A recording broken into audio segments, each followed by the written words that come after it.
ఈ సంవత్సరం మీనరాశి వారికి మిష్టం పెడతారండి. వీళ్ళకి ఏంటంటేనండి 6 మాసాలు బాగుంటే 6 మాసాలు బాగోలేదు. వీళ్ళకి ఎప్పటి నుంచో ఆరోగ్యం బాగున్న వారందరూ కూడా యవ్వనంలో ఉన్న వాళ్ళు కూడా ఆరోగ్యానికి అయితే ఇబ్బంది పడతారు. ఆరోగ్య స్థితిగతులు చాలా జాగ్రత్తగా చూసుకోవాల్సిన అవసరం ఉన్నది. కాబట్టి ఆదాయానికి వ్యయానికి అయితే వాటికి ఇబ్బంది ఉంటున్నటువంటి మీనరాశి వారికి ఆదాయ వ్యయాలు ఎప్పుడు కూడా సమూహంగానే ఉంటాయి. అంటే ఈ ఆదాయాన్ని వీటిని బేస్ చేసుకొని చెప్పుకోవాలి. 2 సమతుల్యంగానే ఉన్నాయి మీనరాశి వారికి.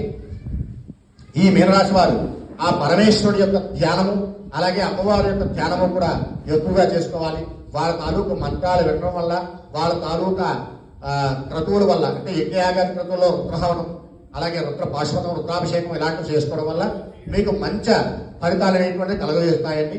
ఈ రాశివారు మీరు ఇంకొకటి ఏమిటంటే అండి ఆరోగ్యం దగ్గరికి వచ్చేసరికి ఆరోగ్యం భాస్కరానికి సూర్య నమస్కారాలు ఎవరికైనా ఆరోగ్యం బాగాలేదంటే ఖచ్చితంగా మంచి వేద పండితులు పిలిపించుకొని సూర్య నమస్కారాలు కనుక చేయించుకొని ఆ తీర్థం పుచ్చుకున్నట్లయితే ఆరోగ్యం ఖచ్చితంగా కుదురుపడుతుంది. ఏమండి ఇది మీనరాశి వారి తాలూకు ఫలితాలు. ఈ 12 రాశి వారు కూడా